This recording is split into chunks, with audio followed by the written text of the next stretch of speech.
भगवान गणेश, जिन्हें हम गजानन और गजमुख के नाम से भी जानते हैं, उनके अस्तित्व से जुड़ी एक अद्भुत और रोचक कथा है।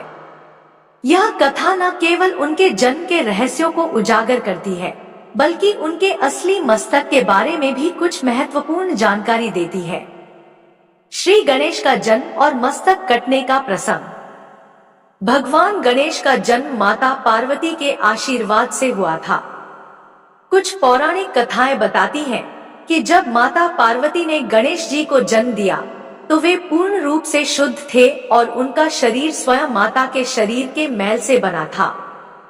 एक दिन जब माता पार्वती स्नान करने जा रही थी तो उन्होंने गणेश को द्वार पर खड़ा कर दिया और किसी को भी अंदर आने से मना किया। इसी समय भगवान शिव, जो पार्वती के पति थे, घर लौटे और जब उन्होंने गणेश को द्वार पर खड़ा देखा तो वह न जानने के कारण गणेश को अंदर जाने का आदेश देते हैं। गणेश, जो अपनी माता की आज्ञा से खड़ा था, ने भगवान शिव को प्रवेश करने से रोक दिया।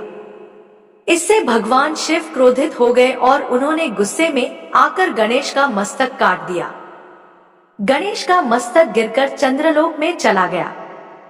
वहीं दूसरी मान्यता के अनुसार कुछ देवताओं का कहना है कि भगवान गणेश का मस्तक शनिदेव की दृष्टि से कटकर चंद्रलोक में चला गया।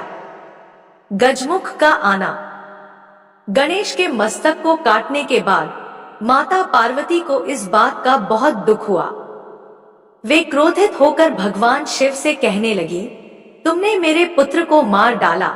भगवान शिव ने अपना अपराध स्वीकार किया और माता पार्वती को मनाने के लिए वचन दिया कि वे गणेश के लिए एक नया मस्तक लाएंगे। तत्पश्चात भगवान शिव ने ब्रह्मा, विष्णु और महेश के साथ मिलकर एक हाथी का मस्तक लाकर गणेश जी के शरीर से जोड़ दिया। इसी तरह गणेश जी को गजमुख या हाथी का मस्तक प्राप्त हुआ। यह स्वरूप न केवल गणेश जी को अपार शक्ति और सिद्धि प्रदान करता है, बल्कि उनका रूप भी अत्यधिक शुभ और मंगलकारी बन गया। असली मस्तक का रहस्य। अब सवाल उठता है कि गणेश का असली मस्तक कहाँ गया? पौराणिक कथाओं के अनुसार गणेश का असली मस्तक चंद्रलोक में ही है। यह मान्यता प्रचलित है कि गणेश जी का मस्तक चंद्रलोक में होने के कारण संकट चतुर्थी के दिन विशेष रूप से चंद्रमा की पूजा की जाती है। इसी दिन भक्तगण चंद्रमा के दर्शन करते हैं और उनकी उपासना करके गणेश जी से सुख, समृद्धि और मंगल कामनाओं की प्राप्ति की कामना करते हैं। इस प्रकार गणेश जी का मस्तक कटने के बाद चंद्रलोक में चला गया और उनकी पूजा और उपासना के साथ यह आस्था जुड़ी रही कि संकट चतुर्थी के दिन चंद्रमा के दर्शन से गणेश जी की विशेष कृपा प्राप्त होती है। निष्कर्ष।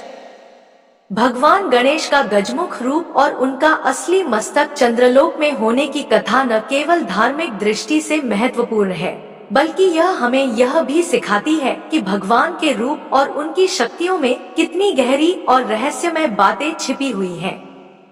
गणेश जी का मस्तक और उनका रूप एक प्रतीक है शुभता, ज्ञान और सफलता का, और इसीलिए उनकी उपासना हमें जीवन के संकटों से उबारने और सुख की प्राप्ति की दिशा में मार्गदर्शन करती है।